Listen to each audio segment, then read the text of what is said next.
tell us about a few surprising foods that came across your plate, foods that like even maybe one or two that you looked at through a completely different lens after doing the research and the deep dive that you did around this book. And then we'll unpack the whole concept of uric acid, what it is, why it matters, and how you figured it out. Okay, here are the bullet points. Yeah. Beer, sardines, anchovies, and of course, fructose, the sugar fructose uniquely.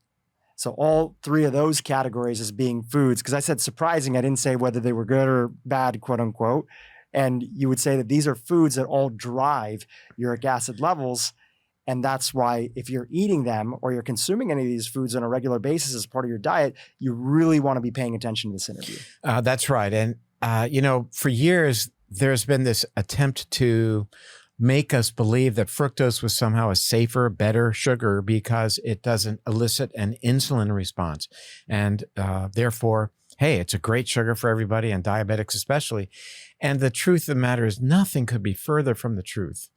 We know that fructose drives metabolic dysfunction, and that metabolic dysfunction is at the core of our most dreaded common diseases of our time, the coronary artery disease, Alzheimer's, cancer, diabetes. So it is, understanding this new biochemistry of the downstream metabolites of fructose, and specifically uric acid, that is a revelation, and it is exceedingly empowering for each and every one of us. This is a new tool in our toolbox like we've never had before, and I just get pumped up to talk about it. So take us on the uric acid journey. Most people aren't always familiar. They know that sometimes they see it on a test report back from their doctor. There's not much discussion around it. How does the traditional world of medicine look at uric acid? How do you look at it now through the lens of some of the surprising research that's been actually out there for a few years now that you came across? And what does it mean to us as we're thinking about how to optimize our health?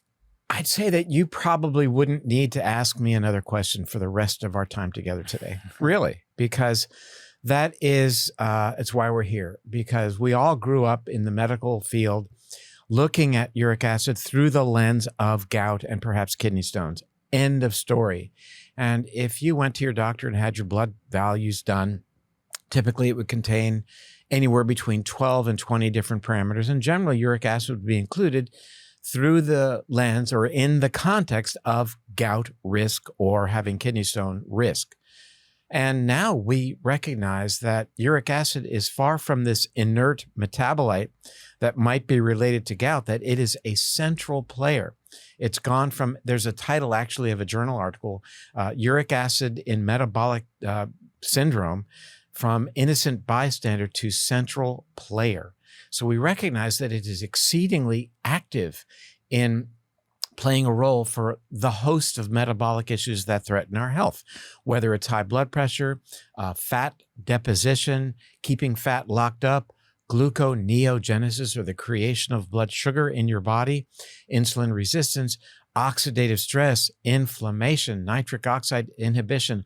All of these mechanisms are now associated with uric acid, and were all good things in the day. That becoming insulin resistant, which we now, every guest on your show who talks about metabolic health will say, we had to do everything we can to not become insulin resistant. I mean, Dr. Hyman's written books on this topic, Dr.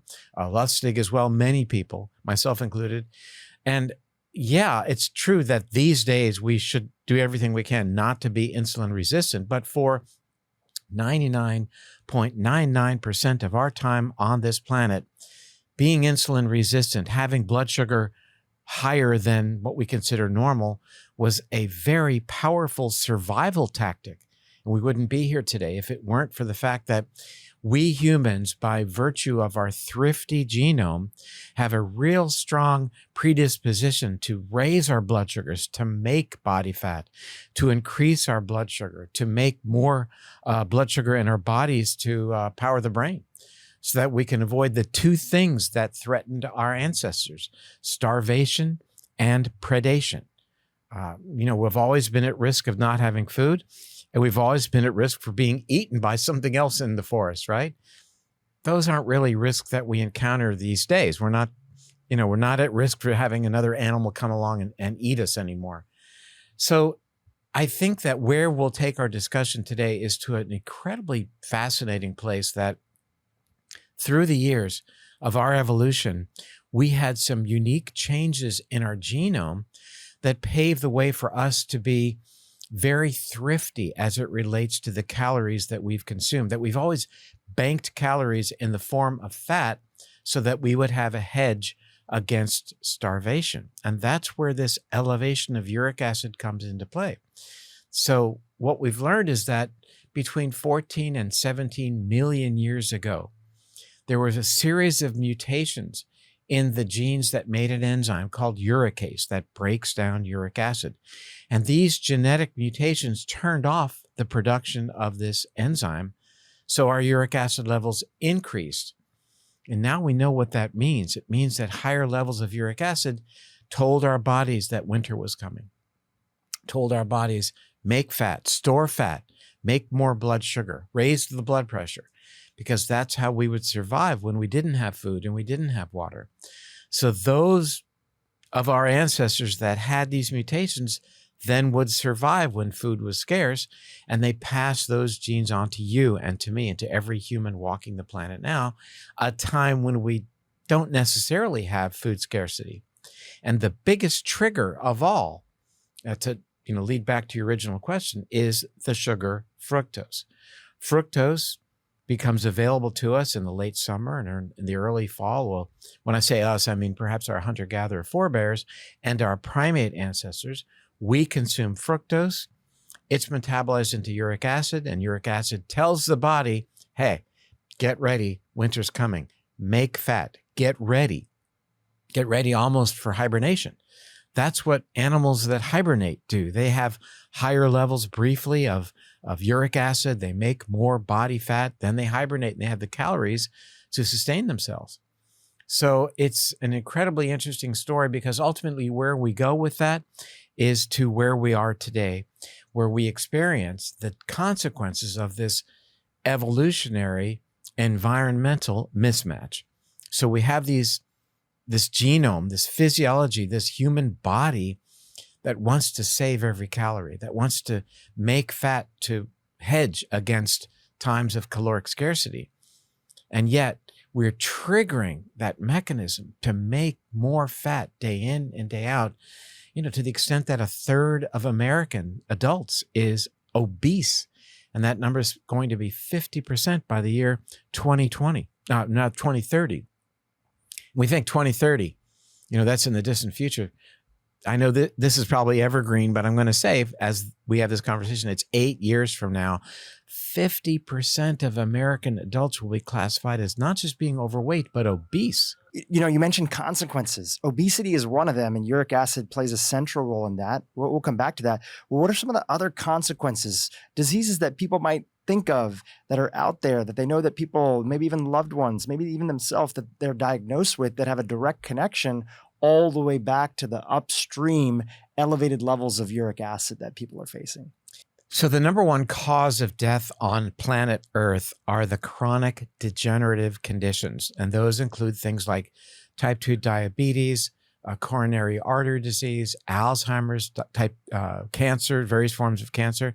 So what's killing people across our planet are these chronic degenerative, inflammatory, metabolic diseases. At their core, there is metabolic dysfunction that paves the way.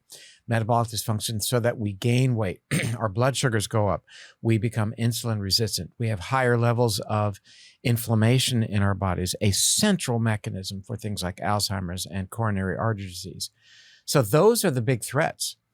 Even bad outcome as it relates to COVID infection is seen in people with higher levels of uric acid. So it is front and center leading to this metabolic dysfunction in the day of our caloric consequence, in the days when we didn't know we would have calories or not, we knew or we didn't. These issues would be life-saving. They pave the way for our survival in the context of possibly starving to death. That's not generally where we are today. So people should then understand that we're set up to gain weight. We're set up to make more blood sugar by virtue of this innate mechanism that all humans possess. And that is how we trigger uric acid production that is the danger signal.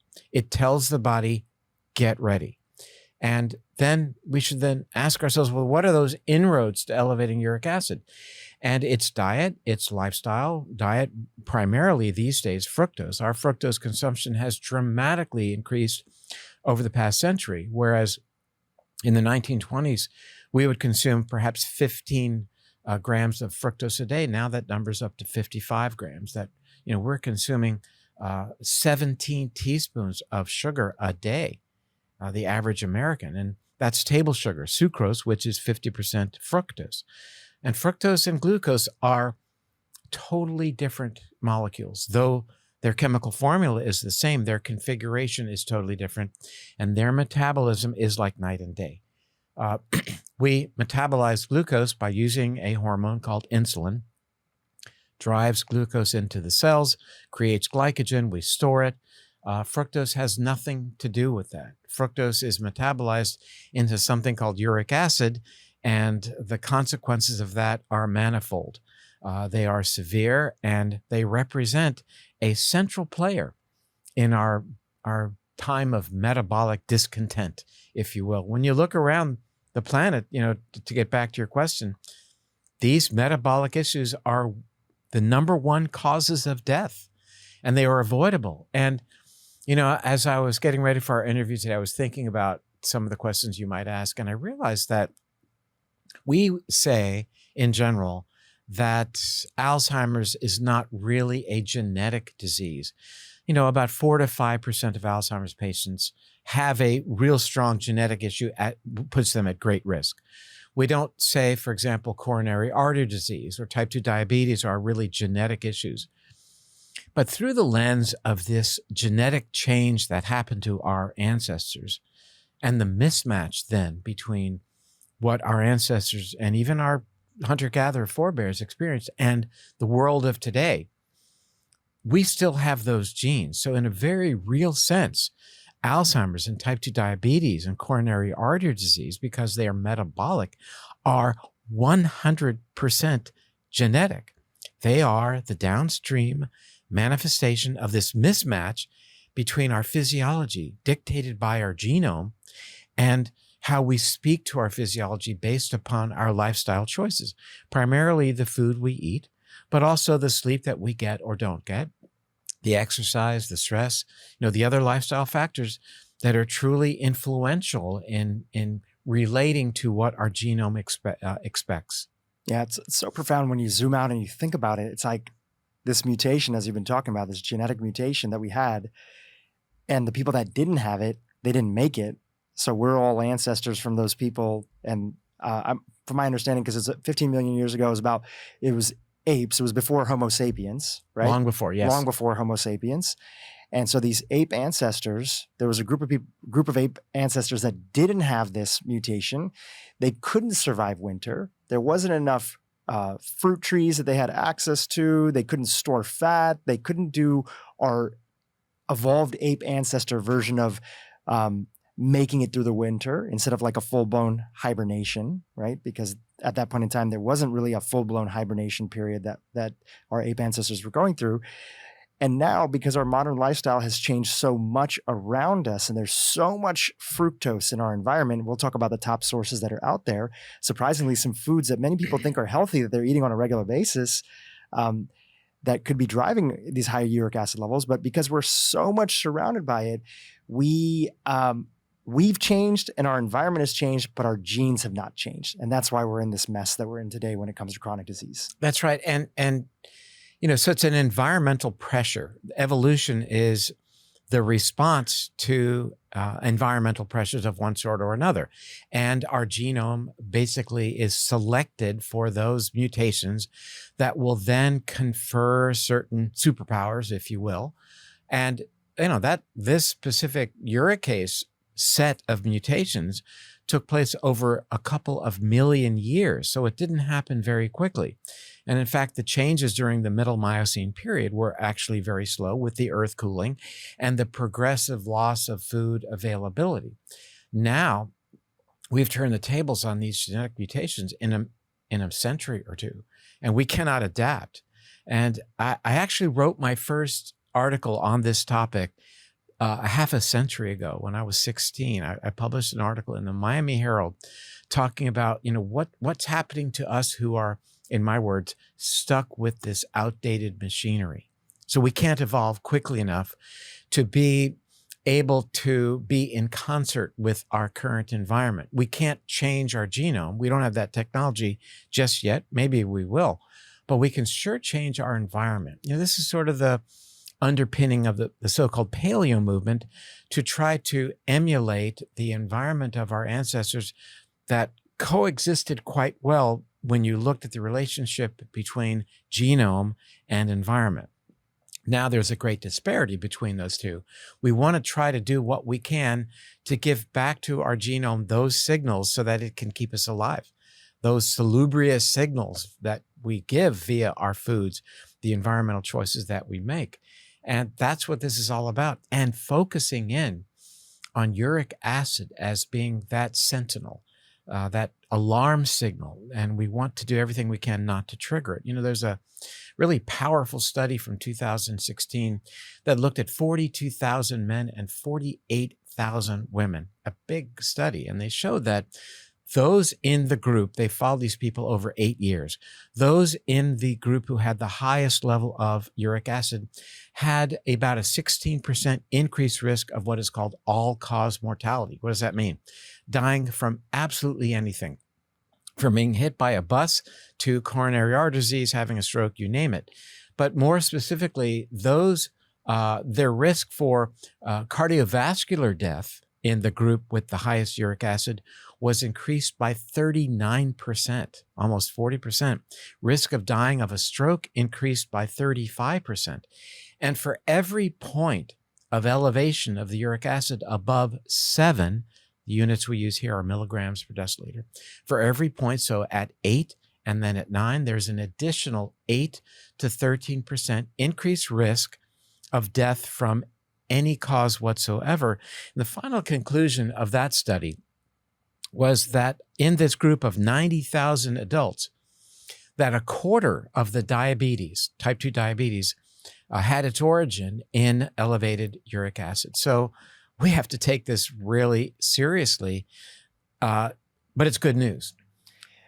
Take us a little bit on the background journey, you write about in the book, about how you went down the rabbit hole of uric acid. And there's a researcher that I'll let you get a chance to talk about, but you were out there running one day listening to a podcast.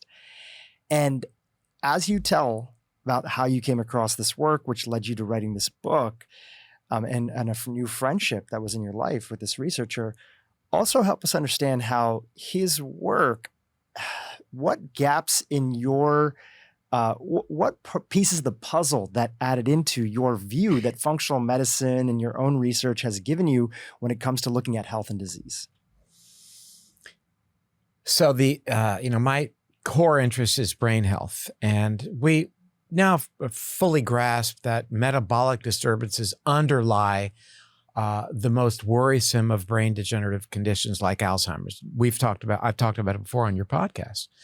It's that inflammation and insulin dysregulation and blood sugar elevation and obesity are all factors that are deeply involved in setting the stage for senile dementia of the Alzheimer's type, a disease for which there is no medical treatment, no pharmaceutical treatment. So I'm deeply focused on what are the causes of dysregulated metabolism. I'm running one day, listening to a podcast where Peter Attia is interviewing a Dr. Richard Johnson. And I'm starting to get into early on in my run, I'm sort of concentrating on regulating my heart rate and, getting to that magic pace where I feel comfortable. But I suddenly lost myself in this podcast where Dr. Johnson is revealing this central role of uric acid. So I couldn't get enough of it. So I finally get to my last half mile where I pick up the pace and sprint sort of towards my mailbox in front of my house. I get there and I said, I can't stop. I got to keep going. So added on another couple of miles just to hear the end of the podcast.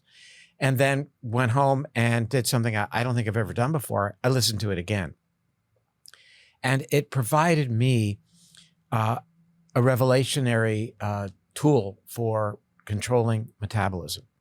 That here was something I had no knowledge of that made perfect sense from incredibly a large number of perspectives, not just the historical perspective, but the application, the interventional trials that have been done, the retrospective studies that have been done, the epidemiology showing relationships, that I was so taken by this information that I did what you would expect, picked up the phone and called Dr. Richard Johnson.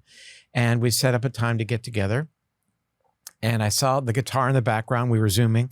And that was it. When I saw the guitar in the background of the Zoom call, I said, I got a new friend. And we just had such a great time together. And I've learned so much from him. I'm thinking he might have learned a little bit from me. I don't know. But I've learned a lot about this gentleman who really has done, he deserves the entire credit for, in my opinion, for revealing this role of uric acid and in our dysregulated metabolism around the world. And he's got 2 decades of research under his belt. He's very humble. And I was very taken when he wrote me and asked if I would write the foreword to his book, which I did. And I actually dedicated this book, Drop Acid, to him, to honor him, just for the work that he's done. This is empowering information beyond measure. This is a tool in our toolbox we have never had, but I think moving forward, it is going to really lead to a lot of improvement in people's metabolic health. We've talked so much about blood sugar, and of course, uric acid is directly connected to, the blood sugar, metabolic health, as you've talked about a little bit earlier.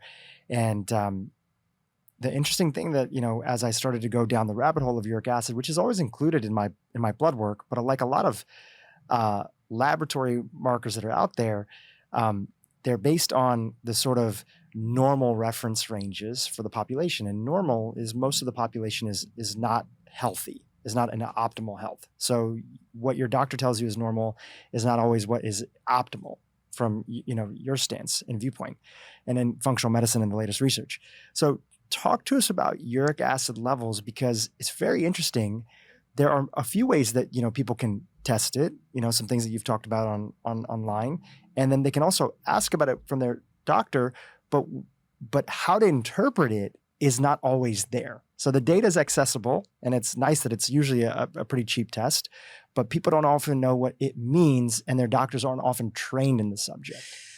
True. That is an incredibly important point, because most doctors are going to tell you that, again, your uric acid level is part of your annual blood test as a risk factor for gout. And as such, the norms that have been developed are way too high, because they deal with levels above which then you have a risk for having gout or having perhaps kidney stones. And the level of 7 or above being considered abnormal relates to, again, risk for gout. And also above 7, that's when uric acid has a much higher tendency to crystallize and to form these gout crystals that can be painful in your toe, etc. So if you have an elevated level of uric acid above 7, and you don't have gout and you don't have kidney stones, you have what is called asymptomatic, meaning no symptoms, hyper, meaning elevated uricemia.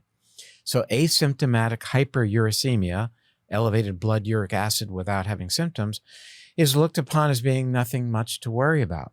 But again, that is only through the context of, or through the lens rather, of gout and kidney stones. So asymptomatic hyperuricemia is a powerful risk factor for elevated blood sugar, for elevated blood pressure, for weight gain. There are a variety of studies that demonstrate that. So it's anything but benign. It's anything but asymptomatic, because you just haven't looked at it. You haven't looked at, how it relates to these other issues. So Cardiovascular risk, for example, begins at a level of 5.5 and above. So we really need to revise these norms. In fact, there are several studies that have had that in their title, that we need to revise what are considered the normative values for uric acid. And I think you make a very good point as it relates to functional medicine, and that is that oftentimes we're not so entrenched in the notion of the so-called normal value that we're really trying to articulate what is the optimal value. The people, normal is what's common. And what's common today is pretty crappy health. And therefore, people who want to be healthy shouldn't look to being normal. I mean, as I mentioned earlier, in 8 years, the normal American will be obese if you consider what's common. And that's not what we want. That's not ideal for anyone's health. So what we're trying to voice is what is optimal, and keeping your uric acid level at 5.5 or even substantially lower. And as you mentioned, that's a test most people have had at their doctor's office. And the good news is you can go online and buy your own uric acid monitor. I did, and check your uric acid level with a finger stick, just as you might check your blood sugar level.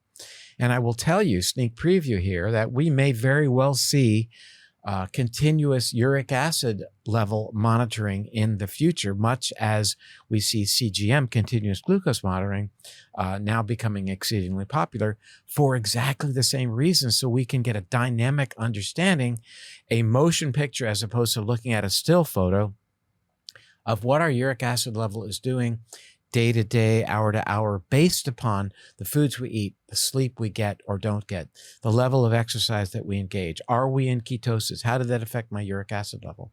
And to understand how all of these inputs have an output that you are measuring on the uric acid meter, I think is really quite profound in your effort to keep your uric acid level under control. So we know through these examples, and if anybody has had a family member that's had a kidney stone or has been diagnosed with gout, that crystallization, right, is often, people have a picture of it or your doctor talks to you about it, that this crystallization is causing a problem, this uric acid buildup that's over here, and now you have the end result, which is like a kidney stone.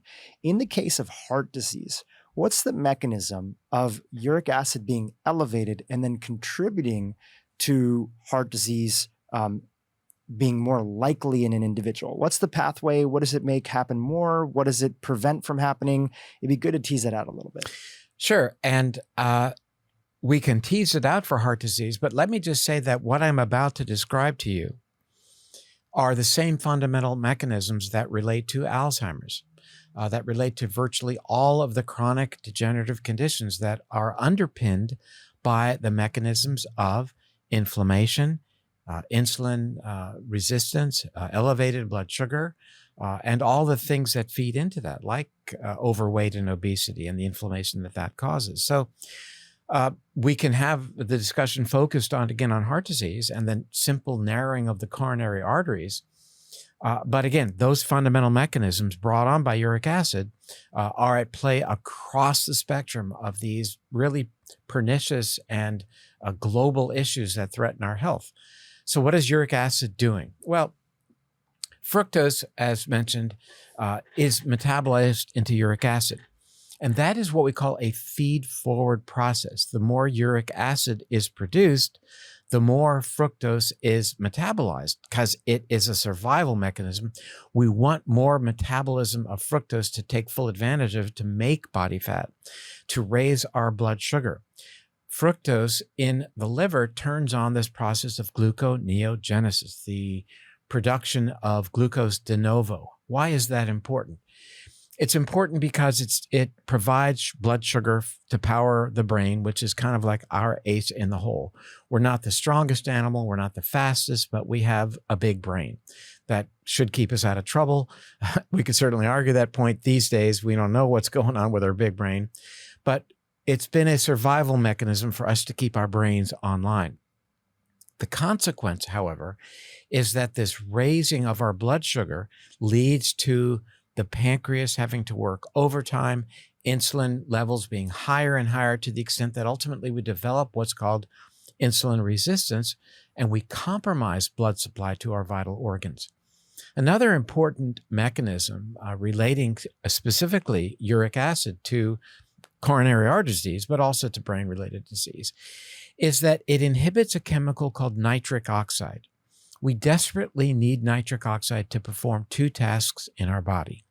Number one, it allows blood vessels to relax, so that improves blood supply to the heart, to the liver, to the kidneys, and to the brain. When the blood supply is compromised, we have things like heart attacks and strokes and problems with kidney function, for example. So that's job number one. We need nitric oxide. Uric acid inhibits it. Number two, lesser known, is the role of nitric oxide in allowing insulin to do its job. So higher levels of uric acid increase the compromise of the ability of insulin to do its work. So this higher level of uric acid, less nitric oxide, we become even more insulin resistant. We starve our organs. And, ultimately with these higher levels of insulin that have to be produced, that in addition augments inflammation. Inflammation, is another feed-forward cycle because that antagonizes insulin functionality as well. So these, and there's several more. Free radical mediated stress is dramatically increased by uric acid. What I'm saying is the increased production of free radicals. We all think that the more antioxidants that we take, the better, because we're limiting this oxidative stress. Oxidative stress is dramatically increased by the presence of uric acid. The other thing that is going on is that because of uric acid's role in enhancing the activity of a specific enzyme called fructokinase, which is important for fructose metabolism. As mentioned, again, unlike glucose metabolism, fructose metabolism keeps getting more and more with time because we know winter's coming. It's a built-in mechanism that makes all those downstream effects happen more aggressively. The production of fat, the storage, the locking away of fat, the production of higher levels of blood sugar. And one other thing I'll mention is in that process of metabolizing this sugar fructose from, in our ancestors at least, fruit, we'll talk about how we get it today, something very fundamental happens, and it is an energy-consuming process. ATP, adenosine triphosphate, not to be too technical, but that's our energy currency. The three phosphates, when each of them is liberated or taken off of adenosine, it liberates energy. It's the currency of energy in our bodies. So to metabolize fructose, we break down ATP ultimately into AMP, adenosine monophosphate. And without getting too much into the weeds here, that drop in energy is fundamental because it shifts metabolism away from burning energy to storing energy. And to be technical about it, for some of the listeners who like that kind of stuff, it shifts us away from stimulating something called AMP kinase. We'll talk about why that's a good thing, to something called AMP deaminase, or the metabolism of hibernation. It's basically saying, make fat, store fat, become insulin resistant, because this is what you need if you're going to hibernate, or we're not going to have food around. Whereas we want to stimulate AMP kinase because AMP kinase says, hey, let's burn our fat. Let's be a fat burning machine. Let's not store fat anymore. Let's not make more blood sugar because we don't need any more. So what I'm saying is we need to do everything we possibly can to keep this AMP kinase active. And we do so, for example, one of the most powerful things we can do to keep that pathway going. It's a switch. Do you want to make fat, store fat, or do you want to burn fat and not make fat? The most powerful thing that we can do to keep that AMP kinase active are things like exercise and staying away from fructose. Those are keys. We have medicines that activate AMP kinase to turn down our liver's production of blood sugar, gluconeogenesis, glucose, like metformin, for example. That's how that diabetes drug works, by AMP kinase stimulation. You could do it, same thing by exercising. You could take berberine as a nutritional supplement, for example, but that is the side of that switch that we need to keep active. The other side of the switch is this AMP deaminase that sets you up for making so much fat that you're now ready to hibernate for 6 months. And I would simply ask anyone, is that your plan? Are you getting ready to hibernate for 6 months? Most people are going to say no. And maybe some are, you're going to hibernate in front of a TV and be a couch potato for the next 6 months. If that's the case and you're not going to eat, then you need to make fat. But we're just beginning to unravel this science in the context of what it took for us to survive as long as we've been walking this planet, and our primate ancestors too.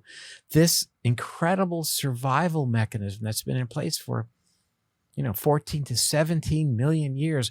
Would we finally look at all of these mechanisms contextually, we realize that that's the problem that we have today. It gets back to this evolutionary environmental mismatch. And I want to give you one more because I think it's really fascinating. Unlike most other animals, and mammals included, we humans don't make vitamin C. I mean, you know that. We don't make vitamin C, so we have to eat fruit. We have to take vitamin C or we'll get scurvy. Our teeth will fall out and our children will be born naked. All the things that happen, right? So we need ascorbic acid or ascorbic acid against scurvy. And, you would say to yourself, okay, that's cool. It sucks to be human because we don't have vitamin C. Let's move on. But why? Why is it somehow an advantage? How did we get selected for to have this last step in vitamin C manufacturing in our body be compromised? There are 4 steps. The very last step in making vitamin C from, oddly enough, glucose is compromised in humans. Well, we have to ask, why would that be a good thing? Because if it were not a good thing, that wouldn't be a genetic issue that we have, right? We would have selected against it, but yet we selected for it. Well, what is vitamin C? It's a lot of things, but it's an antioxidant. And it turns out that, like uric acid, how uric acid induces our mitochondria to pave the way for fat production is through oxidative stress. That's one of the hallmarks of elevated uric acid, induces oxidative stress in the mitochondria. That is a signal to make fat. If you don't have enough antioxidant, same thing. So that begins to let us understand why it's a powerful positive selection that we don't have the ability to make vitamin C, because this oxidative stress helps us make fat and survive. Not what we need today. In fact, there are certainly some animal studies and some preliminary human studies indicating that higher levels of vitamin C help us reduce our fat production. So I think where we're going today and what we're encompassing is looking at all of these metabolic nuances of being a human being through the lens of the evolutionary advantage that they offered, and now how disadvantageous they are in light of our current environment, meaning our food choices, our other lifestyle choices. So after you were on the podcast last time and you gave us a little teaser about your book that's now coming out, Drop Acid, link is in the show notes. Everybody, please get it. It's fantastic. I went on and started Googling, and I came across the same Peter Attia interview that you did, and listened to Dr. Richard Johnson. We had a conversation with him on the podcast. I don't know when it's going to air in relation to this, but that really opened my eyes, as you've just shared earlier, about the fructose component and how fructose, this thing which was primarily we got through eating whole fruit, so you had the fruit, the vitamins, you had the fiber, which also slowed down the sugar. And the vitamin C. Antioxidant. Which you just talked about. That was central to our evolution into, human beings, just as was cooking and so many other aspects that are there. But as you mentioned, and you've gone back to a couple of times, is the environment change. So with fructose right now, what are the biggest drivers of fructose in our diet? And are there healthy foods that are out there that people are consuming that they think, I'm putting health in quotes, they think these foods are healthy or we've been marketed to that they're healthy, that actually might be a big contributor for a lot of folks who think that they're in the healthy category, but it's a big driver of their uric acid levels being elevated. Let me take a step back. And that would be, if we're going to look at answering your question through the lens of uric acid, then by all means, step one would be to see where you start. I mean, if you call your doctor and say, hey, by the way, what was my uric acid 2 months ago when I was in your office? And she tells you, well, it was 6.8. That's valuable information. Now that you know that uric acid above 5.5, and there's nothing magic about 5.5. This is analog. 5.6 is worse than 5.5. Doesn't mean that 5.4 is perfect. The only thing that's digital really in medicine is, I think, being pregnant. You either are or you're not. You're not kind of analog pregnant, right? I think that, so first would be, where are you on that scale? And then what are the changes that you need to make? Our ancestors and primate ancestors to this day, primates will consume a lot of fruit, pounds and pounds of fruit as the winter would approach. Bears, for example, eat pounds and pounds of berries as a stimulus to make body fat to prepare them for hibernation. A hummingbird at times, what is a hummingbird? If you want to have a hummingbird outside your house, you put out sugar water. Hummingbirds primarily eat nectar. They might eat some insects, that's true. But at times before a long journey, the hummingbird is the fattest animal on the planet. Think about that. The hummingbird. You're thinking of an hippopotamus or an elephant, blue whale. A hummingbird can be 40% of its body weight fat because that's an energy store. So, the notion that fruit containing sugar, that's where fructose name comes from, is a bad thing. I think, again, it's the context. The fruit contained in an apple a day will keep the doctor away. 2 apples a day, not a problem. 3 to 4, you begin to think about it. But the delivery system of fructose, along with bioflavonoids, fiber, and vitamin C, which help to mitigate against raging uric acid through a number of mechanisms that we can talk about, I think in that context, then whole fruit is a good thing. Our ancestors would not be migrating and stumble upon trees with fruit juice bottles hanging from their limbs, right? Apple juice, orange Apple juice, I whatever. I come from Florida, the orange juice capital, and it's not what you want to be consuming. You don't need 48 grams of sugar in a serving, it can be, as depending on the size of the serving, as high as 36 grams of sugar in a 16-ounce glass or 12-ounce glass of fruit juice, or 16-ounce glass rather. That's the same as a can of soda. Why would you want to do that in a way when you're drinking that sugar that it suddenly raises fructose in your bloodstream, triggers this mechanism we've been talking about to make uric acid, signaling your body, get ready for winter. Fructose in an apple, 5 to 10 grams, delivered with fiber, delivered with bioflavonoids, delivered with vitamin C. These are offsets against elevating uric acid. Now, how aggressive do you need to be about limiting fructose consumption? I think everybody needs to take a pause and say, hey, there's fructose in my diet in fruit juice, which I thought was good, but also in the sauces, the various condiments I'm using, out to dinner. You want a piece of fish or whatever it is, but then it's the drizzle, right? It's always creative on the meal that you get, oftentimes sugar sweetened. That's why we like it so much. Why we like sweet is because it's a powerful survival mechanism. There's not a person on the planet who doesn't have a sweet tooth. Do I have a sweet tooth? I absolutely do, and you do too. Admit it. We love sugar. We love that taste because it's a survival mechanism. It tells us, eat that food. A, it's safe. In nature, sweet foods are generally not foods that have poison in them. They're not going to kill you.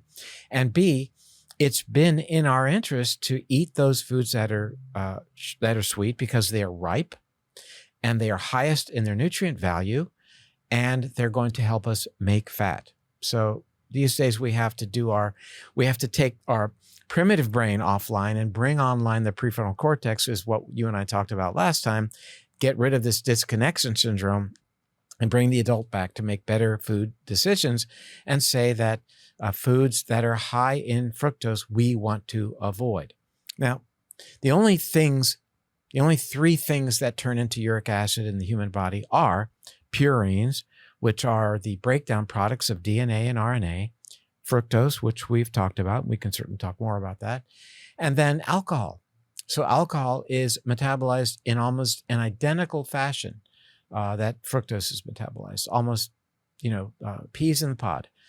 It consumes energy. It destroys ATP and forms AMP. So it's an energy consuming event that locks us into this metabolism side of AMP deaminase, make fat, store fat, increase blood sugar, as opposed to our AMP kinase, which is what we want to activate to make us thinner, burn our body fat, not raise our blood sugar. Alcohol does the same thing, but there are some nuances as it relates to alcohol.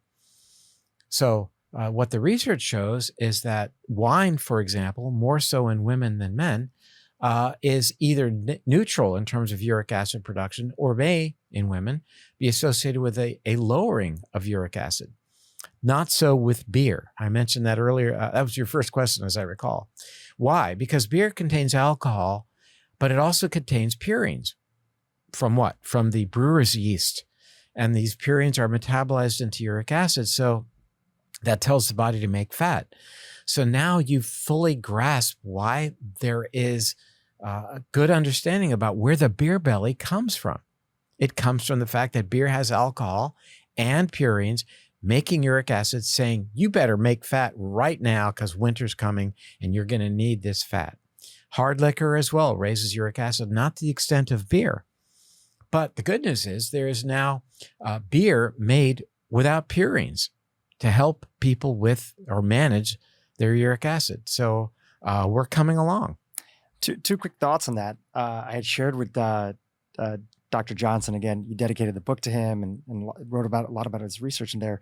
I was watching this documentary on sumo wrestlers in Japan, and to put on, to put on that sizable amount of weight that they need to be competitive, if they're going to be a competitive sumo wrestler, it's actually very tough for them to get that size, especially with the frame of the body type that they might be having in the Japanese culture.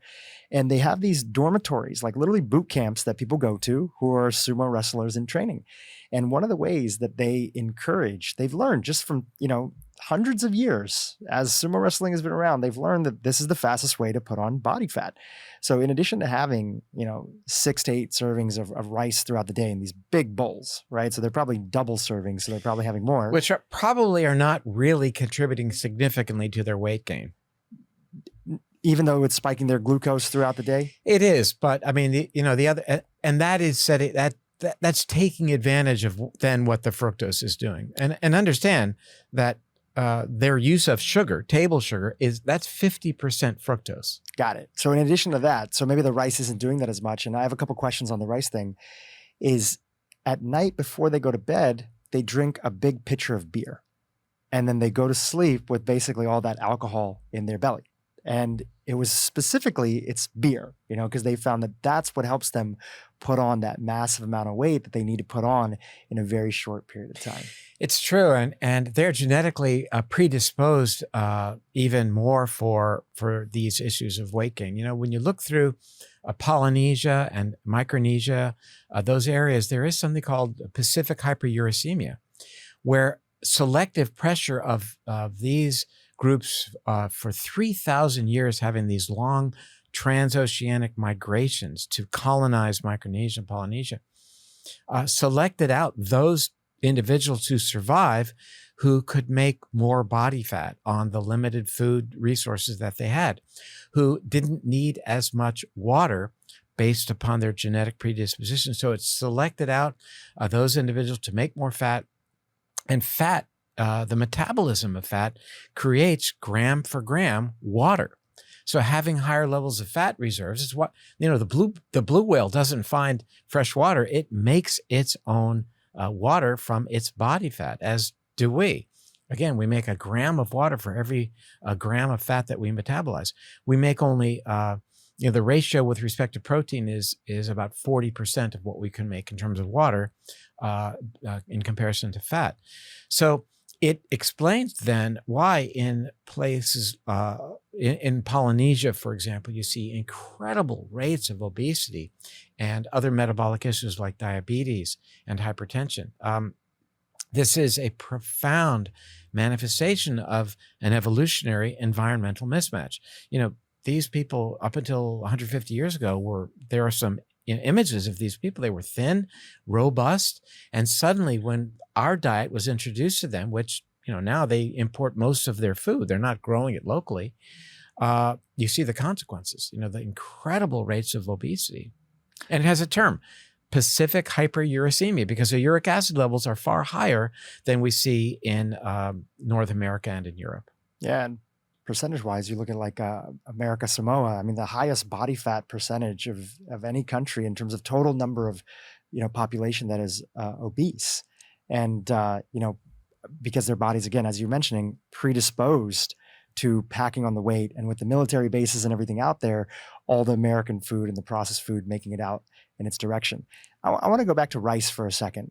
Because I think that, you're an advisor to Levels. We've talked about them on the podcast before. We've had Dr. Casey Means on the podcast.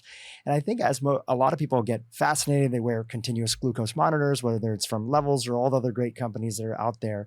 They start to pay attention to a lot more of how elevated glucose and insulin resistance and how that plays into all different aspects of metabolic health. You said something about the rice earlier, which is you were saying that may not be, even with that large of a consumption of rice, a primary driver of weight gain when we were talking about the sumo wrestlers. Tease that out a little bit more. How do you think about some of the conversations that we've been having with people using continuous glucose monitors, and how the uric acid lens would add another layer on top of that? Because just to bring a little bit more background in this, often people will see things that are high in purines may not be foods that elevate their blood sugar response. Immediately. That's right. Immediately, right? And I would love for you to talk about that. So then sometimes the thinking is like, wow, okay, great. Red meat, grass-fed beef, these foods, maybe I'm starting to make more of my diet out of them and less so these spikes that I get from often some of the carbohydrate sources of things that are out there like rice. So put your lens on there of how you see that world now. Sure. So again, we live in a time of personalized medicine, and it really depends, if you're talking about continuous glucose monitoring, what is your individual response to any food, whether it's almonds or rice or sardines? How does that affect you? And that's why there's such beauty in understanding that biometric of what is your glucose measurement moment to moment. It's such valuable information. But the notion that the sumo wrestlers are getting fat because they're eating bowls of rice, I think there needs to be more in the equation, and you characterize what it is. They're targeting the uric acid pathway to help them become more insulin resistant. They're all of them are, I'm not going to say all, but I'd be surprised to find a sumo wrestler who's not diabetic or nearly diabetic. I would suspect, based on what they're doing actively to gain weight, that these guys are hugely are metabolic disasters, basically, and they know it. They're willing to pay the piper up front. But the reason I made that statement is it's going to take more. And will having a bowl of rice spike their glucose? It will, but it's in the context of how they've already dysregulated their metabolism through the consumption of alcohol, through the consumption of high purine foods, and certainly through their consumption of free fructose, meaning not necessarily fruit-related fructose, in fruit juices, in beverages.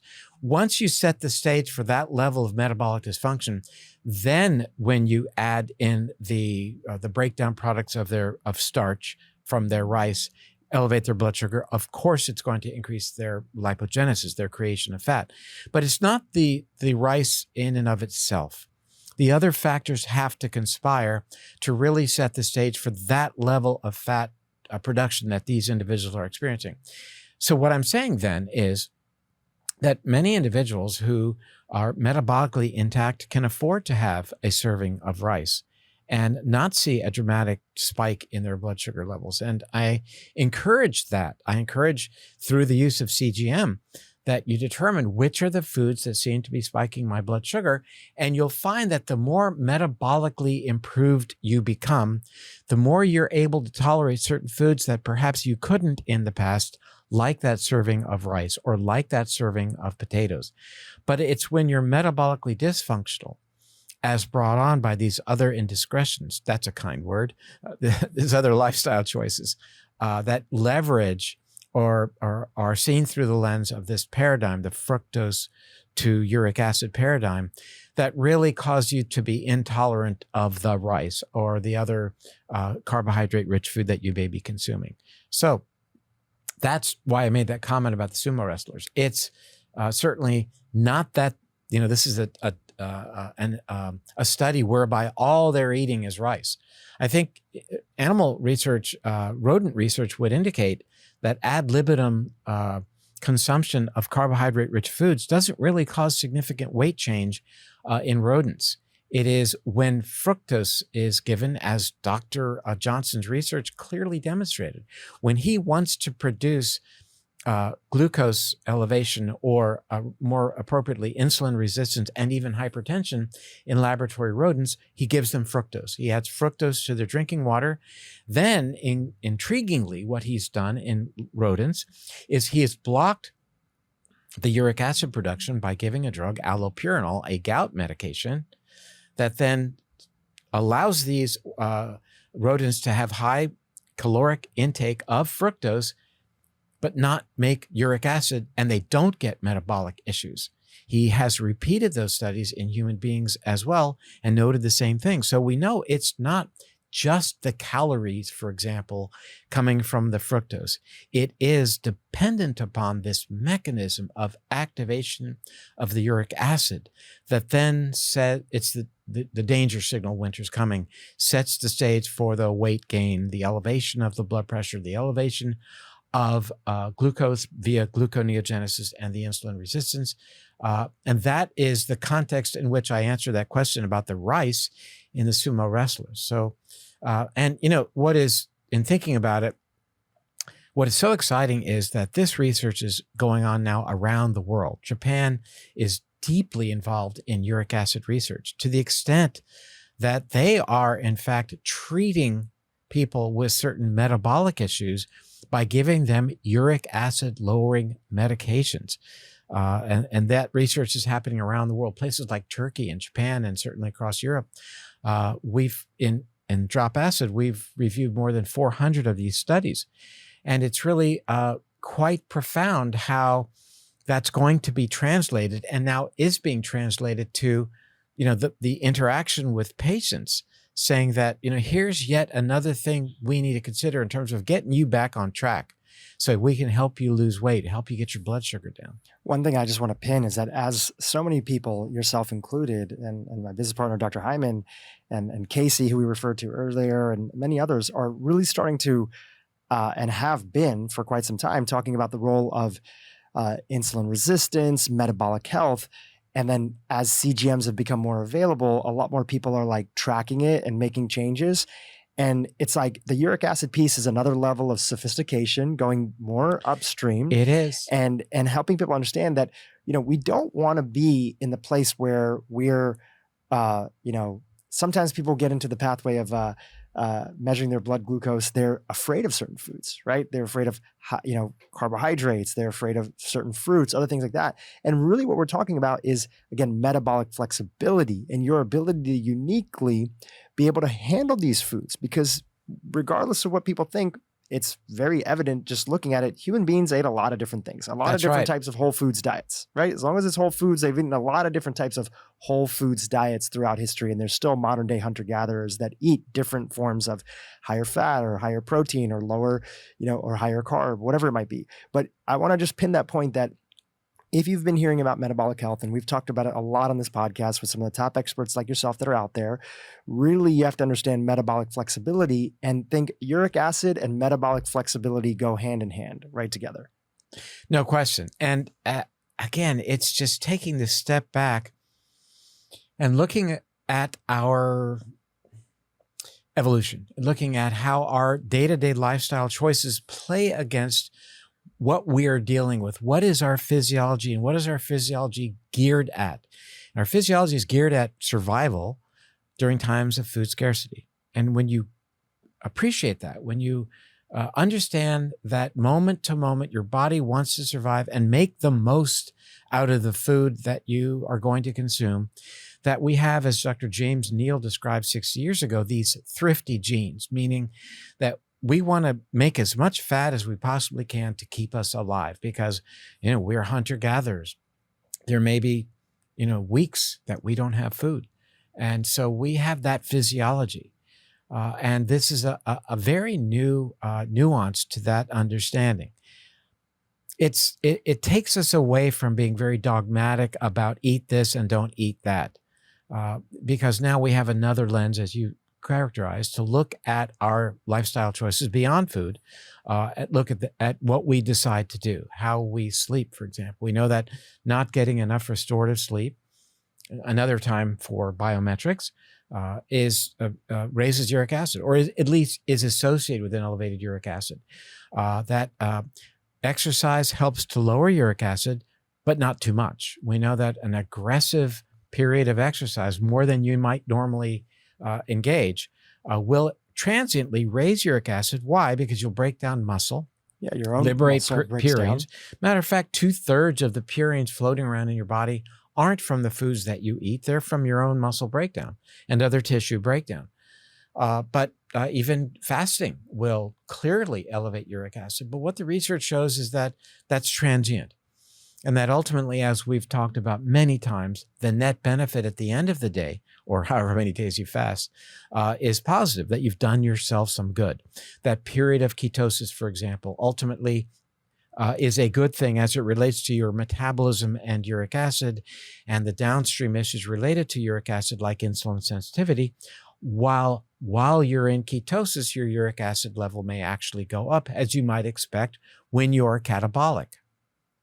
I want to ask about sleep and exercise. I have a couple questions about those. Before we do, just last couple questions on the food side.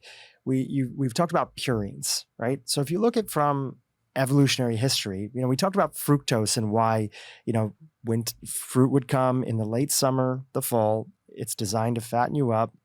And because again, winter's coming and you need fat around you to survive. Fat is a storage. It's the energy pack. Same as you charging up your Tesla or your iPhone or whatever. It's the energy pack that lets you make it through. So we understand the role of that. Where do you think the role of, not the intentionality of, why is it that purines play the role? And surprisingly, some of the foods inside of your book that you'd say that maybe we should be really considering limiting in our diet, a perfect category is anchovies. So anchovies, typically, you see this term used a lot in functional medicine, smash fish, right? Sardines, anchovies, mackerel, and such and such. So herring. Sardines and anchovies are high in purines. And how do you think that fits in? Because traditionally we've been told, I even wrote a whole newsletter, that we're trying to limit the bigger fish that are out there, the tuna, other things, because of the plastics that are in the ocean and then feeding on smaller fish, potentially the mercury that's also there too. And there's a lot of reasons why we would want to go towards smaller fishes. How do you, why is it that anchovies and also beef, in this instance, red meat we're talking about as well, why are those foods, do you think, that would have that reaction inside the body?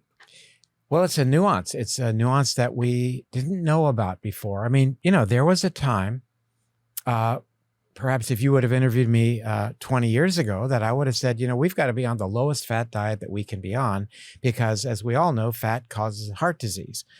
We learn more about what these foods are doing, and we change our messaging. People have said, "Oh, Dr. Perlmutter told us to be on a low-fat diet." Now he's saying that we should eat olive oil and butter and fatty fish. Gosh, how can you believe that guy? Because I change my messaging based upon what the science is telling us. Now, I eat anchovies and I eat sardines, and I'm not a vegetarian, so I do eat fish. And I eat some free-range chicken, and I might have some beef. I enjoy that. But I think we get to nuancing it a bit in terms of quantity. As it relates to meat, really no more than 6 ounces a day, which has kind of been my messaging for an awful long time. And to have a couple of anchovies on your Caesar salad, that's going to be fine. But to be binging on sardines, that's pretty powerful in terms of the purine content. And again, you may get away with it, but that's why you want to home test your uric acid level to see, am I able to have a can of sardines each day? Is it going to be that big of a deal? Might not be. But if you're drinking fruit juice in the morning and you're having, you bet. So it's all about cultivating that program that works for you. And it might be that you're on a pretty good program, but your uric acid level is still 6. And that might be when you say, I'll cut back a bit on meat. I'll cut back a bit on the sardines, for example. And certainly alcohol is a big player. But again, this gets back to the personalized medicine. So it's not cut and dry, black and white. It's nuanced. I would be very sad if I couldn't have anchovies anymore, because I really like having anchovies on the Caesar salad. But if I had, my uric acid level runs about 4.5.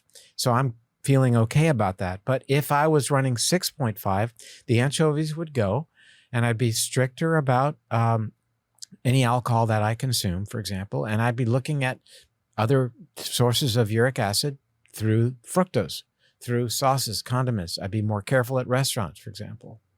And to go back to that example, you said you have some anchovies, you have some beef every so often, grass-fed beef, you have some free-range chicken. In the case of those different meats that are there, we talked about anchovies, we talked about beef. What about chicken? Is it all meats that drive uric acid production? They all do, yes, to some degree. They all contain purines, as do plants. Plants have DNA and RNA, and so they can be a source of purines. And matter of fact, there's certain plants, the cruciferous vegetables, for example, are pretty darn high in purines. If you look at the tables that were given to gout patients over the years, they were told, don't eat broccoli, for example. Don't eat mushrooms. Why? Because they're really high in purines. Well, that's a little bit myopic. It's one thing to say, yes, they're high in purines, but then to make the leap to say, and they're going to raise your uric acid and you're going to have gout in your toe, that's not fair. Because if you look at what the research has shown in terms of looking at large populations using what are called food frequency questionnaires, those individuals who consume the highest level of those purine-rich vegetables actually have lower levels of uric acid. And we're back to fiber and vitamin C and bioflavonoids that help lower uric acid. So it turns out to be a net gain for an individual to eat those vegetables. So yet those vegetables have high purines. Dr. Perlmutter didn't say you shouldn't eat broccoli and broccoli sprouts and mushrooms.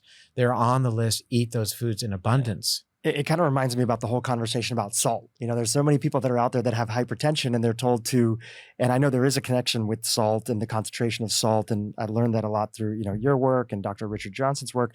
But interestingly enough is that they're told to fear the little bit of sea salt that you might add to a salad or to some roasted vegetables that you end up making, but not understanding that for most people who are eating a processed food diet in America and are struggling with hypertension, high blood pressure, they're getting the vast majority of the salt, not from what they add into foods, but from the processed foods that are out there. So and the other thing they add is sugar. Right.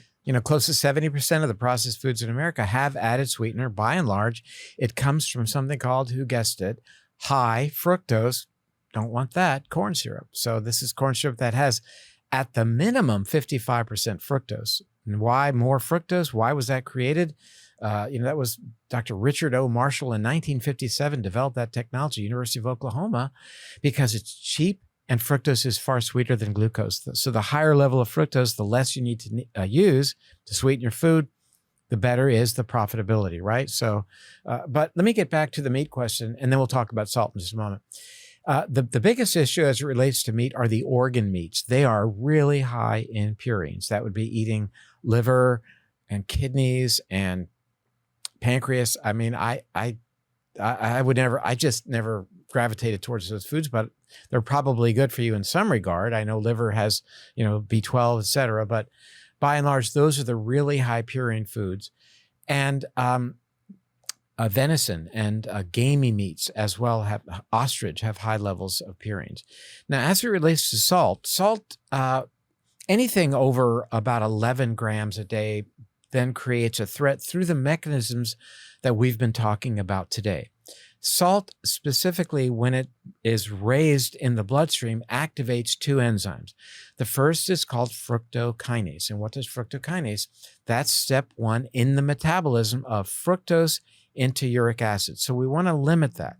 Matter of fact, there are pharmaceutical companies that are now understanding this relationship between fructose and obesity and making body fat, are now creating drugs that will turn off this enzyme fructokinase.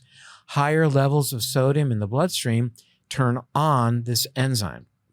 The other thing that higher levels of sodium do, they activate another enzyme called aldose reductase. That'll be on the quiz, so you better remember that. Aldose reductase actually converts your blood sugar or glucose also into fructose, telling your body, winter's coming, make more fat. And every time I say this winter's coming, I keep thinking of Game of Thrones that we're waiting, but it's a different winter. Going back to the organ meats, this is where I think that the people that are listening naturally, again, we have to understand, and this is why we have to be wary about following anything that's too sensational. Right. That one food or one style of eating is the answer or the destruction of humanity. We already know that largely we're already doing that on our own from a human level. 11 million people a year dying from chronic diseases that are directly related to ultra processed and processed foods that are out there. We know that that's the worst thing. And generally, if you're in the category of primarily focusing on whole foods and not drinking sugar, you're in already a good boat, right? Right.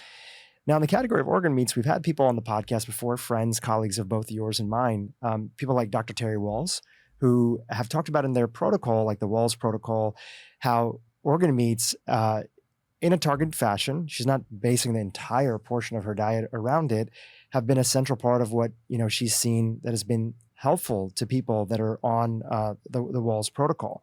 So put this in terms of context and quantity. And again, things are evolving and we're all learning together. And your book is a part of that process that you might start seeing a lot more functional medicine doctors and integrative doctors talking about uric acid. I suspect that that's going to be the case. So with organ meats, put that in context with everything else that's out there. If we've heard some of the benefits that are there for organ meats, but we're talking about them being ultra high in purines. Just I want to see how you sit with that. Well, I spoke with Dr. Walls last week and we talked about diet, as you might expect. And I think her work is absolutely outstanding. There is obviously upsides to eating organ meats. As mentioned, there's some good things going on in organ meats that are good for us, nutritious. But again, this isn't black and white. It's nuanced about, what might the downsides be if we go overboard on it? Now, Dr. Walls likes organ meats because, now we're not eating carbs, where it helps a person get more into a ketotic state, which, from her perspective is a good thing. It certainly speaks to a Paleolithic sort of approach to eating, which is what her new, diet is really focused on. And it might be you can have all the organ meats you want if your uric acid is in the normal range or the optimal range, as I prefer to say. So if somebody was eating organ meats, but they're measuring their uric acid and they're in the optimal range of that, that 5 number, and you mentioned for you, you're usually around 4.5, you said? 4.5, 4.6, yeah. Yeah, 4.5, 4.6. You're okay with it? Oh, I would say yes. I mean, there are other considerations with respect to eating a lot of meat in general, because you tend not to get fiber into your diet, which is, there's no fiber in meat, and that can be an issue. But, I don't think we're talking about black and whites. We're talking about optimizing. We're talking about yet another lens to look at. That's the beauty of what we call the love diet, lower uric values. The beauty of it is you can be vegetarian. You can be, pure Paleolithic if you like. And you could still make these subtle changes and nuance that dietary approach through the lens of keeping your uric acid level in check. But, to get back to a point you made earlier, what's it going to take? Is this just a functional medicine sort of approach who is going to embrace this? I think not. I think with the level of research going on around the world, there is already traction in the understanding of uric acid. And for your viewers who are going to present this information to their treating physician, there may be some skepticism. And I would say, the simplest thing is ask your treating healthcare provider to do one thing, and that is Google 2 words, metabolic and the word uric. You don't want to Google metabolism and uric, because then you'll get uric acid metabolism. You don't want to look at that. You want to look at metabolic, because then you get metabolic syndrome and all that.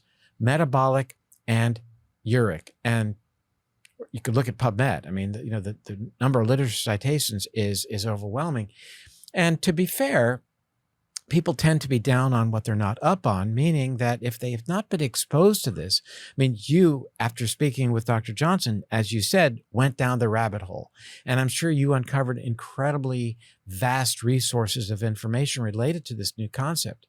And the beauty of it is it plays into our understanding of the mismatch between evolution and environment. And we've got to bless this evolution. We've got to praise it for all that it does for us, that it has cultivated this incredible human body that is so resilient and adaptive to some degree. Is it perfectly adaptive? No. To changes in environment? No. But as you mentioned, we are omnivorous. We can tolerate a lot of different types of foods, provided those are foods that we've been exposed to in the past. And I would submit that the crap that we are exposed to now is nothing like the human body has ever had the opportunity to adapt to. And it calls to me back to that article I wrote when I was 16. What about us with this outdated machinery that we're not going to adapt quickly enough to deal with the degree of processing of our foods? The whole notion of the term food manufacturer, I mean, that is an oxymoron. Food isn't manufactured. We don't make food. We can grow food. We can find food. We can cultivate food. But the idea that food comes from a factory and our scientists can outsmart nature and create these things that we then consume, I just don't think that's anything that we can expect is going to happen in our lifetimes. You recently on social media wrote this, what I would call like a love letter to honey. Oh, yes. One of the most popular posts ever. Talk to us about honey, how you used to see it, and how you see it now in the context of everything related to uric acid. And, my mission is to be as forthright as I possibly can. I appreciate that about you. And sometimes that's what we should all really step into. Sometimes it seems to run counter. But yet we talk about it anyway. And it was an Instagram post, and I said, honey, I'm sorry. And then I went on to explain why. And it went crazy because I think people thought I was apologizing to my wife. And so they thought, oh my God, he's going to tell us what he did. And so I have been negative towards honey, dare I say, castigating honey over the years because of its high fructose content. And, it would be lumped in the boat. Sorry to cut you off. It would often be like sugar is sugar is sugar, and people would kind of put it there, but specifically because it had specifically fructose. Honey has high fructose. And it turns out that the research relating honey to metabolic issues and diabetes shows that it's not related to increasing risk and may actually be therapeutic. That's what the literature shows. I kick and scream about that a little bit because it doesn't fit. It doesn't fit at all, but I'm going to be here and report it because that's what the science talks about. It's counter to my intuition, but nonetheless, that's what they've said. And now we have to ask ourselves, why is it, the bioflavonoids? Are there other ingredients, other things that honey contains that make it ultimately salubrious? I don't know. That's obviously what's going on. So I'm going to say that having a little bit of honey in moderation is a good choice. Now, having said that, and even higher and more and clearly, honey is not generally a processed food, but the processed food that is lumped in with honey is agave. Agave is clearly fairly highly processed, and there's nothing healthful about agave. Probably the highest fructose source you can consume, and it is there's no redeeming value of agave. Now, I may come on your podcast in a year and a half and say, hey, honey, agave, I'm sorry. Probably not. But probably not. There's no redeeming value at this point in time for agave, though it is called nectar. It's nothing, the food of the gods. We need to avoid agave and all other so-called hidden sources of fructose, and there are many. So on that topic, there are a few other types of sugars that are coming out there that are getting a little bit of traction, and just would love to ask you before we talk about a few other plant compounds and potential therapeutic benefits of some things that can help us bring uric acid down. So allulose is a sugar, is a sugar-like thing. I'm just saying sugar, but it's not actually sugar. As far as I can understand from having looked into it, is that it's a extracted a compound that really comes primarily. It's coming from, they're using corn, as I understand it. They're using fructose from corn. They're using fructose from corn. Can you imagine? Right, which is scary for a lot of people. It is scary, and yet, what do we know about allulose? We know that allulose, the research shows that it is beneficial for insulin resistance, that it has positive effects on blood sugar. Generally, my hope is to help people cultivate decreased exposure to sweet taste so that they don't crave it as much. That may never fully undo our desire for sweet, which is hardwired. But if people do need a sweetener, I think allulose is not a bad choice. Right. It's getting some traction. You There's bet. some healthier for you candies, other things like that have allulose in them. But I think that this goes back down to some of the science around also just dopamine stimulation. And we don't want to constantly be going throughout the day, having a super sweet latte to a super sweet orange juice to a super sweet, after lunch, snack, to another super sweet, and we're constantly spiking our dopamine throughout the day, and we're never able to really sort of appreciate the joy and the beauty that comes from just having, a small bowl of blueberries or an apple or whatever it might be. Exactly. And again, that is so fundamental to the standard American diet, and that is sweets at every meal. But I will say this is what I've been doing. Since I've been talking so much about CGMs, a lot of people find that one of the first things that they do starting off their morning that spikes their blood sugar and keeps it going throughout the day, even a lot of healthy people, is they don't realize how much the almond milk that is sweetened that they're having, or many people are like, I don't have sweetened nut milk, I have oat milk. Right. And oat milk has a ton of sugar that's included in the manufacturing process. That's right. So we've gotten everybody to switch over to, unsweetened almond milk. And sometimes people have that sweet taste in the morning. And I've said, try allulose. So far it seems, and again, you may come back on here next year and tell my audience to maybe potentially avoid it, but it does seem that is I would rather still steer people, if they're going to make a homemade latte, go with unsweetened almond milk or seed milk. And if you want a little bit of a sweet taste, you can add in some allulose or potentially maybe even a little bit of honey. Perhaps a little honey or, even monk fruit. Right. Even monk fruit, which I love. Yeah, I don't. But all in the context of we need to really be looking at our uric acid levels and see how that's right. all And plays so into just to take apart a little bit, deconstruct what you said, you get up in the morning and you want to have that coffee beverage, whatever it may be. And I think people think that, if they're going to go to the coffee shop, and while there's a lot of research on the upsides of coffee, it, as a matter of fact, lowers uric acid. One new study came out just yesterday showing that coffee drinkers have a significant reduction in risk for Alzheimer's. And having said that, it's not news. We've known that for quite some time. But it doesn't mean that a triple mocha, frappe, latte, whatever that thing is that comes in a great big plastic thing with a container with a straw sticking out, that's not coffee. That's not your morning coffee beverage that we are talking about. We're talking about black coffee. The other thing is, in terms of starting your day, your breakfast, there's a lot of merit to putting that off, the breaking of the fast, the break fast, to putting that off. I guess time-restricted eating would be another topic, perhaps for another guest. But, the notion of protracting that period of time before which we then consume food, I think there's a lot of merit to that, and even offers an offset for improved metabolism that might be compromised by having a high uric acid. What did I just say? That if you can engage the notion of time-restricted eating, compress the amount of time during which you eat food in a given day to 8 or perhaps even 10 hours, that the upsides for your metabolism might offer an offset to you if, for example, your uric acid might be a little bit elevated. Yet another powerful tool. We actually talk about time-restricted eating in the book. As we wrap up here, quercetin. Talk about quercetin and some of the reasons that you highlighted that in the book and some of the research that's related to quercetin, which has gotten a lot of attention in the context of COVID-19 and people paying attention to it. How does it relate to uric acid? Well, you're right that quercetin has been on a lot of people's radar screens for quite some time because of its anti-inflammatory activity, its antioxidant activity. It is a bioflavonoid that's rich in various foods. Probably the richest source in nature would be onions, and in particular, red onions.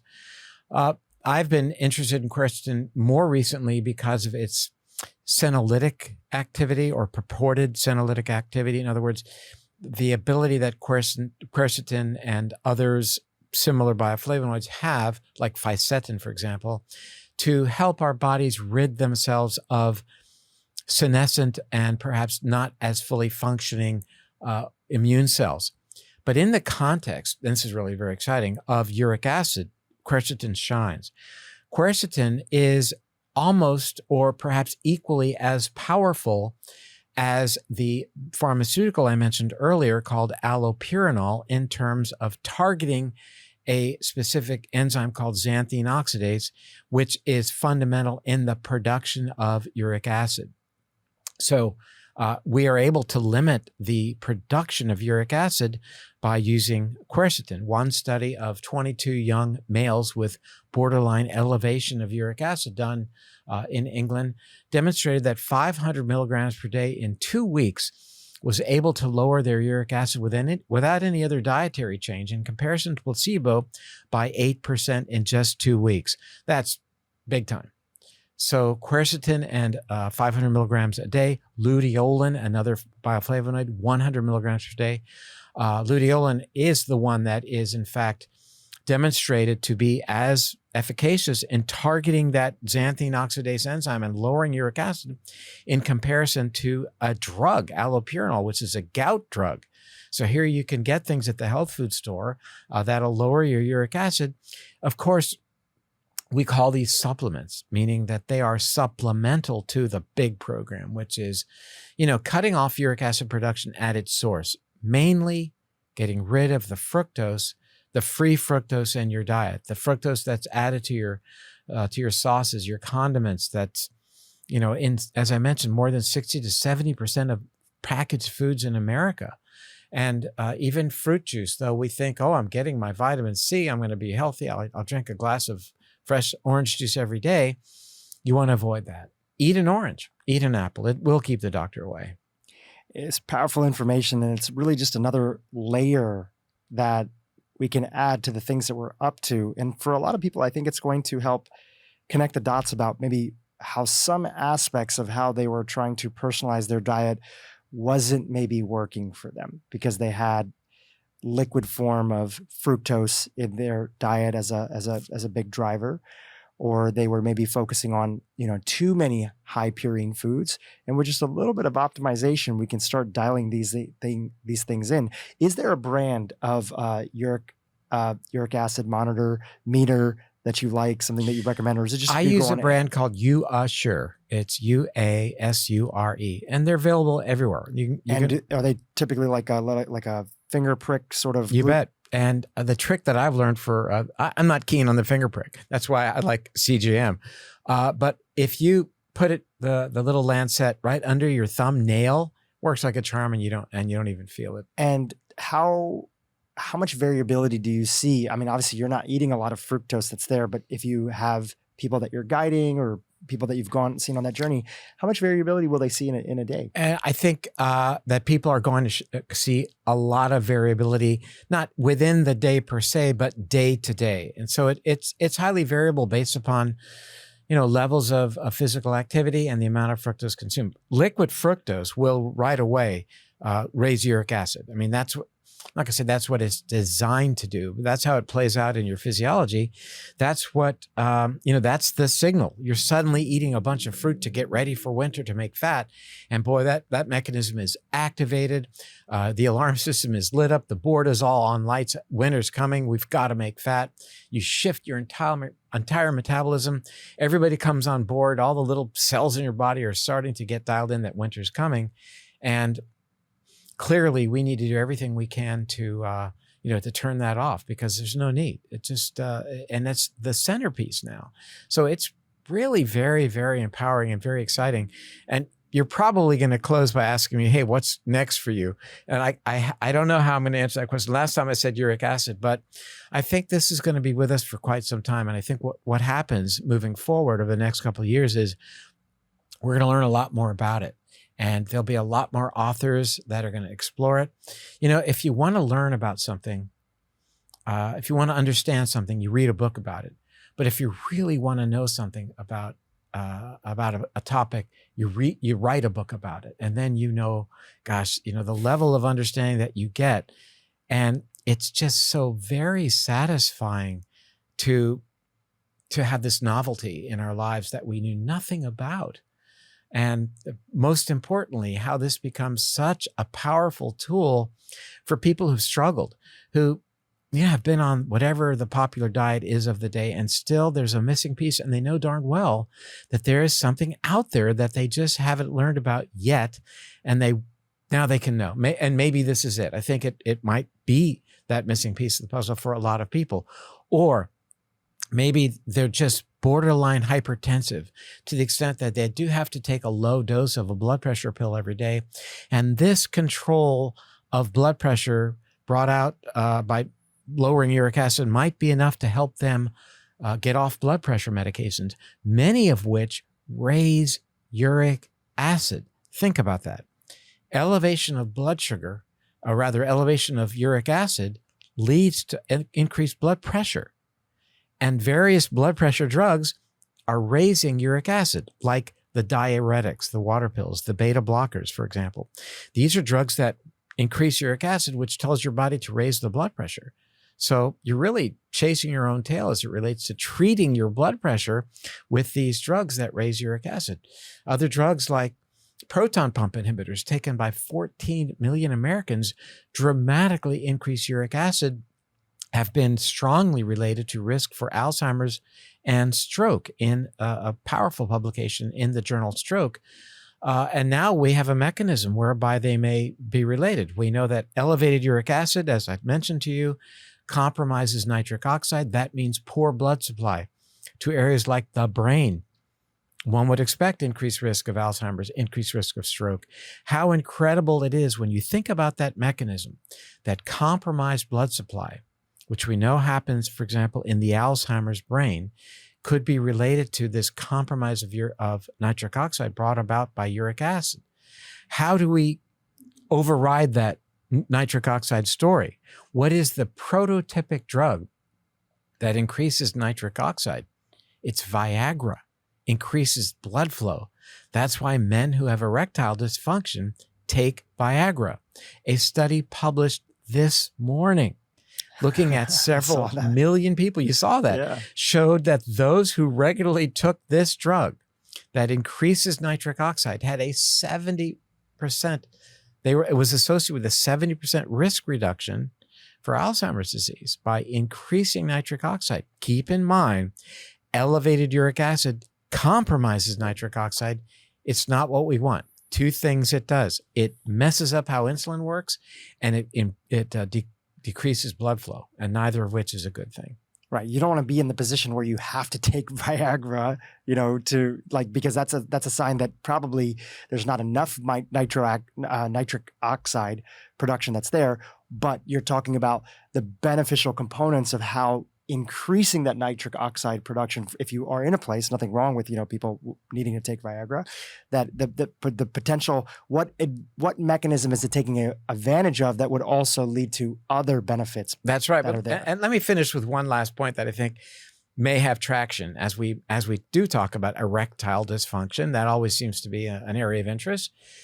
And that is that those individuals with the highest level of uric acid, there's about a 38% risk increase for erectile dysfunction. Why would that be? Nitric oxide is probably the explanation. Fascinating. Very fascinating. Well, I know we've been going for almost about 2 hours here. So Dr. Perlmutter, I want to be respectful of your time. There's so much more that we could have covered, but that's why you wrote the book. So that people can go a little bit deeper into it. We'll have the link to the book in the show notes, Drop Acid. Please pick it up. It's probably one of the most fascinating books that I've read this year. And I'm not just saying that. Thank you. Added a whole new understanding. I mean, I've been very honest with my audience about my own changes in my diet. I was doing a lot more of like a keto type diet. I was having a lot more saturated fats that were in there. I had a microbiologist come on the podcast and talk to me about some of the factors of saturated fat leading to potentially aggravating leaky gut. When I read this book here and I understood that in some cases red meat and the uric acid levels might also be a factor that's causing some leaky gut for people who have gut problems, issues, it added another layer to my own personalization of the diet. And having since pulled back on some of the saturated fat, which probably also was high uric acid content foods, and doing a little bit of gut restoration, I feel so much better. The redness in my skin has gone away. But there's just so many layers like that I think that everybody can take away from diving deep. It's all about into the fine tuning, and it's not about locking into one dogma. Totally. And it's about fine tuning and being flexible moving forward. That the messaging might well change. And, we didn't get to talk about the effect of elevated uric acid on the gut and on gut permeability, and why now there's research showing that fecal microbial transplants are helpful in reducing gout flare-ups. So there's a powerful relationship there between what goes on with respect to the microbiome and uric acid. So you're exactly right.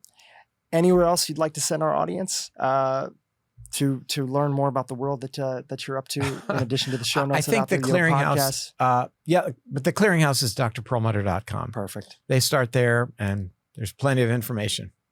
Dr. Perlmutter, always a fascinating conversation. Thank you for coming in, and it was a pleasure to have a conversation. Drew, it's always great to see you. I'm looking forward to next time. Who knows what we'll talk about? Who knows? Hi, YouTube. If you liked this interview, you're going to love this interview that I did with Dr. Ben Bickman around the science of how we actually lose weight. You can have a fat cell swimming in a sea of all these calories, and it will do nothing with them. It will do nothing. It will not know what to do with the energy. It needs to be told what to do. And insulin